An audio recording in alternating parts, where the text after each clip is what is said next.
So make sure your name is on there just in case you misplace it. Does happen. Okay. So what are we going to talk about? Well, the first topic is going to be buying a brand new vehicle.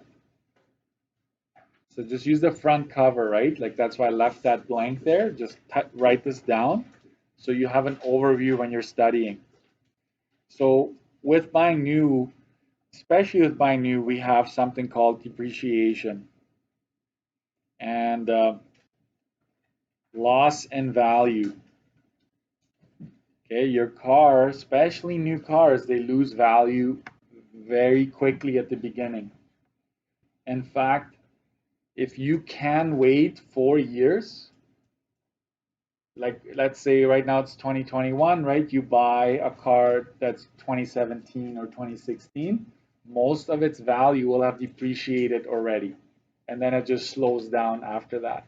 So depreciation, we're going to talk about trade-in, the option to trade in the old vehicle.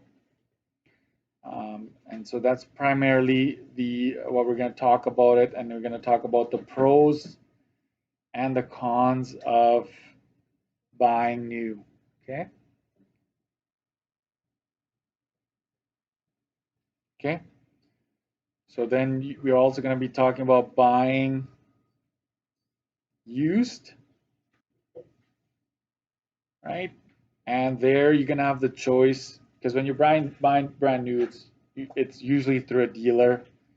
And so we will go and look at the differences buying from a dealer versus private, right? We're going to talk about something called the book value, right? We're going to talk about the fact that you will need a safety, right? It's called a certificate of inspection. Some of you that purchased a car know exactly what I'm talking about. You need your vehicle to have passed a safety check before you can register it, before you can insure it. Otherwise, you will not be able to drive it. Okay, so we're going to talk about that, and especially important when you're buying used. We're going to talk about parts and labor.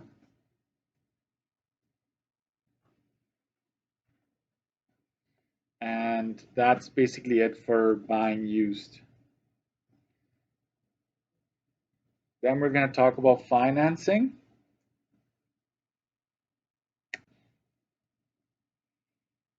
Financing. So anywhere on that first page is fine, okay, as long as you have this down.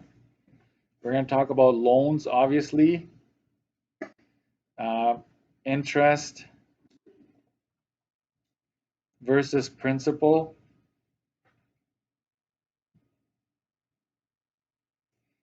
We're going to talk about down payment. Sorry, I'm going to scroll down a bit. Down payment. We're going to talk about a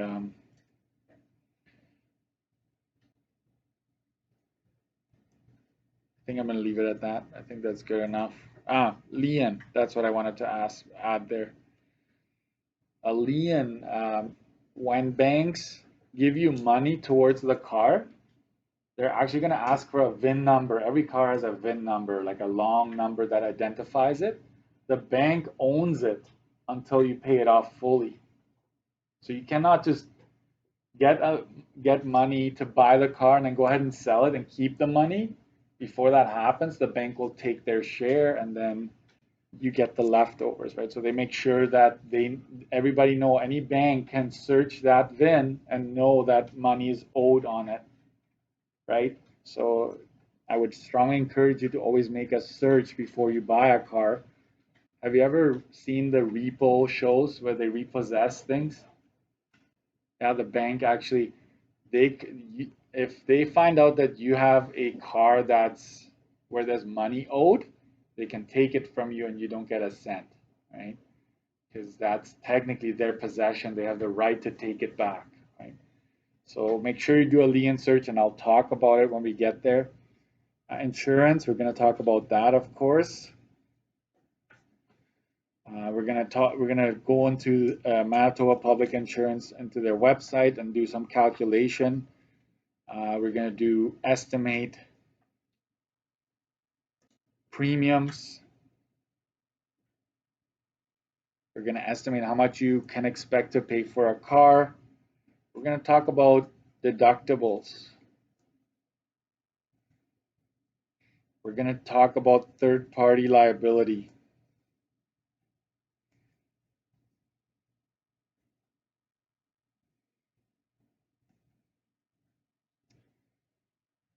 These two are probably one of the biggest contributors to what you're going to be paying every month. I mean, obviously, the type of car, how new it is, all of those things are going to be talked about, okay? We're going to talk about operating costs.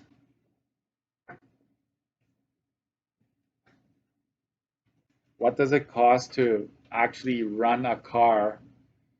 What do you need to expect to spend on, right? And so fuel, maintenance,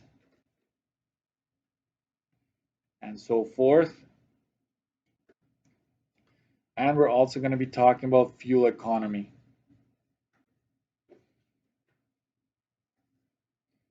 And there you just put liters per 100 kilometers.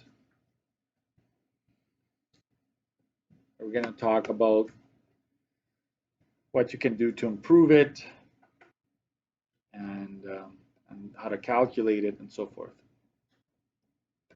So that is a brief overview of, oh, and I forgot one thing, leasing. Let me talk, yeah. Liters per 100 kilometers? Yeah. I'm going to talk about leasing, so add that to your list here. Leasing. We're going to talk about the pros and cons of leasing.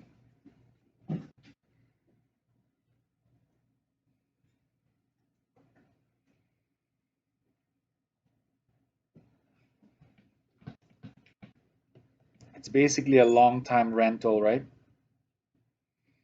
Long-term rental.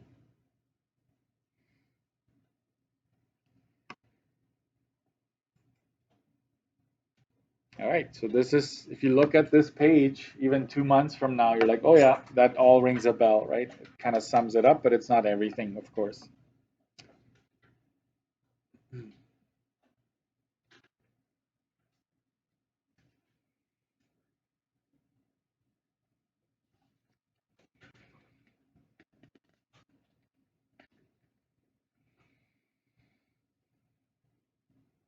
Good. All right. Let's jump into the unit. So we're going to start with buying new. We're going to start with some definitions. So go to page 1. So pretty much every semester I beef this up a little bit. I change this booklet. So I add a lot of terms. And so for example, if you ever see the MSRP, it's just a manufacturer's suggested retail price. So if Chevy makes a truck, right, they'll suggest you should be selling it for this much. So the dealer can decide to go under or above. Right. Go ahead. Okay. So depreciation, the amount by which an item decreases in value.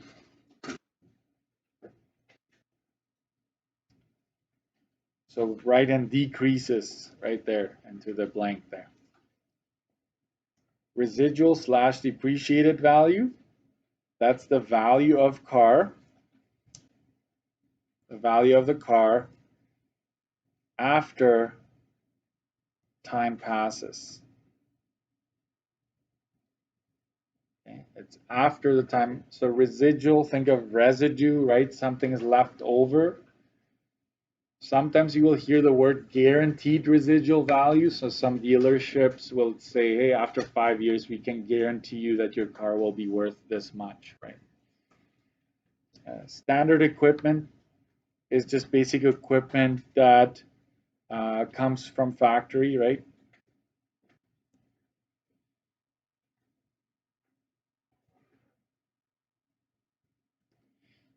Optional equipment, extras that you can add for a fee. So if you buy brand new, I never bought a brand new car. I don't think I'll ever be able to afford it, but my in-laws did.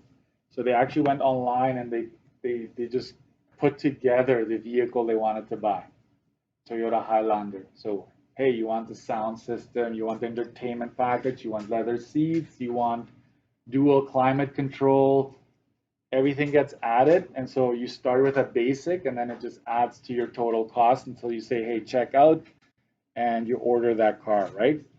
Sticker price, that is also going to come up quite often. So the sticker price is basically the base price plus any options that you might add, plus the freight, which is transportation. And it is before taxes. That is important to note, that sticker price, you do not add taxes to it. So it's actually going to be just expected. I don't have to tell you that. Just have to know that if I ask for a sticker price, and it may be that it's not all three items that appear. So if they don't talk about freight, then you just don't worry about it, right? You just add base and options.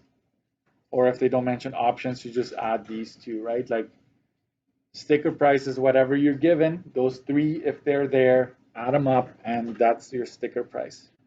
Freight is the cost of transporting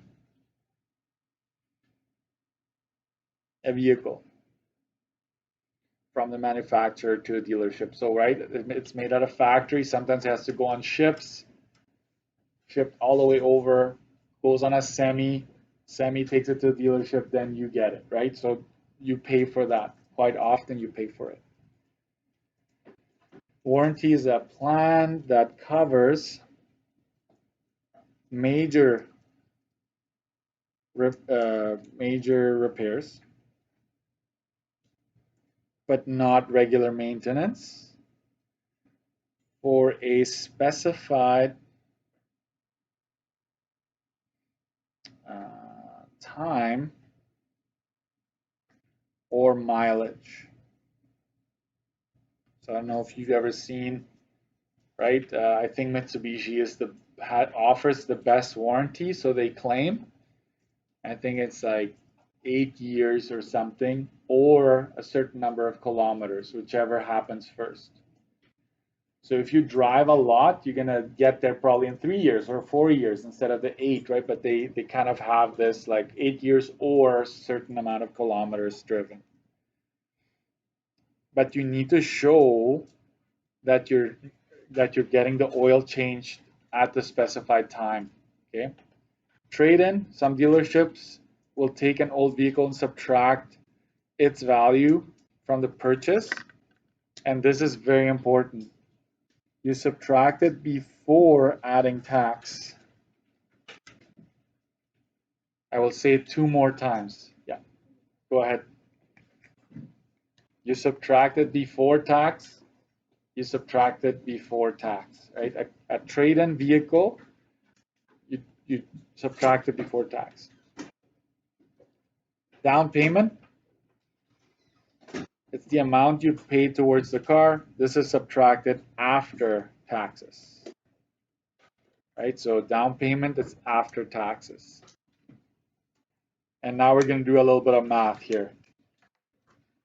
I'm just going to do this question and that's it. Okay, and I'm going to assign you one question to do on your own. That's as far as we're going to get today. Okay. So this deals with depreciation. Dinesh is a carpenter in Thompson. He wants to buy a pickup truck. It costs this much, and the depreciation will be 20% per year. What is the depreciation? In other words, how much value is lost over 3 years? So here we go. Year one, you start with 28,595, and you will multiply it by 20%, which turns out to be 0.20, right? So we multiply it by 0.20. Just divide it by 100, and then you know your decimal. And so you type that in.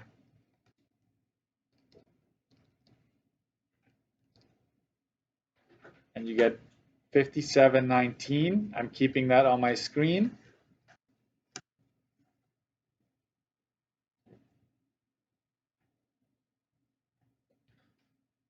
Right. So some students will be tempted, because we're doing this over 3 years, to just multiply it by 3, and then you got how much you lost over 3 years. But that's not right. That's not correct. If that would be the case, 20%, right? 5 years times 20 is 100%, right? In 5 years, your vehicle would be worth $0, and that's just not possible, right? So what happens is you take this and you subtract it from what you started with, right? And that is your year two calculation. So I keep that on my screen and I just subtract the previous amount from it. I get a negative answer, and that is fine. But year two, my vehicle is worth 22,876. Okay, so write that down, 22,876. And that's what I'm going to multiply by 20%. So I take that number times 0.2 or 0.20, and that's 4575.20. 4575.20.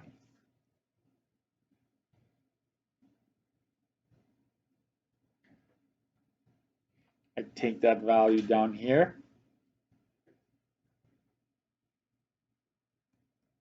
subtract it,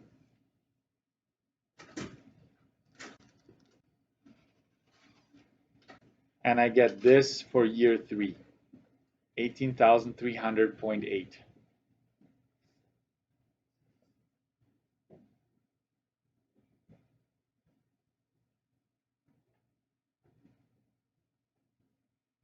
So I take my answer, and I get 3,660.16.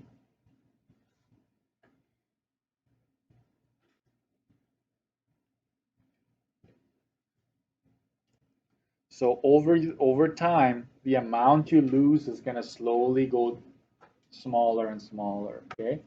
That's why if you wait 4 years and then buy a car, most of the value will be lost already.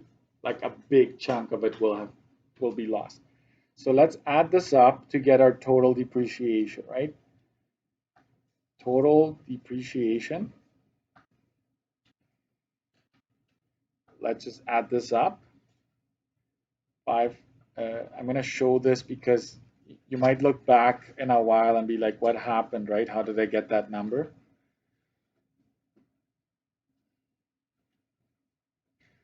So that gets me 13,954.36. That is the answer we're after over 3 years.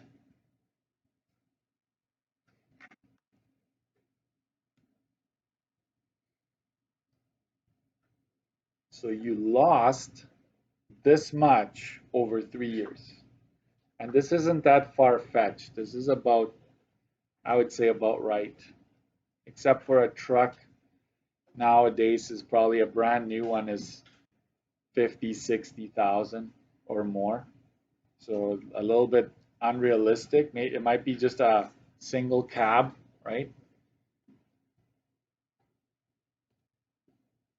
And now it says B, the depreciated values. Like, what is the depreciated value, i.e. residual value, right? Like how much is left after 3 years. So depreciated value is the original amount minus depreciation.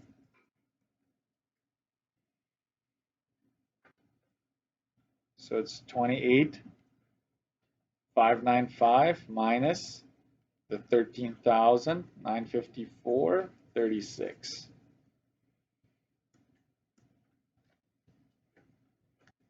And you're left with 14,640.64. That is the answer to that question. Value of truck after 3 years.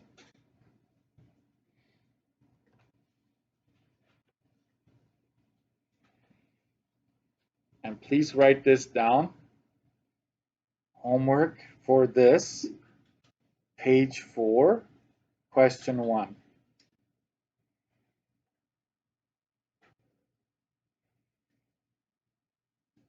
If you go to page 4 on this, in this booklet, you're gonna see it, and I will give you the answers already today, so you can double check.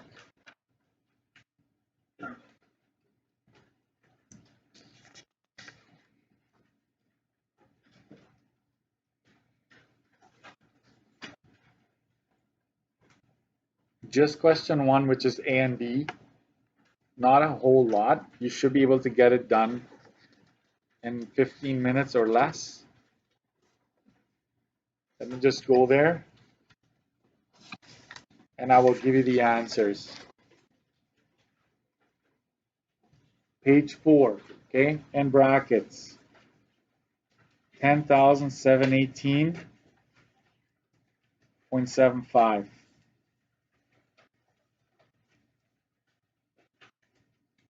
13,781.25.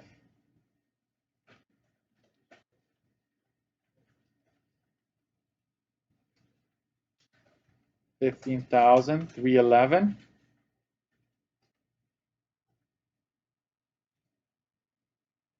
And 16,064.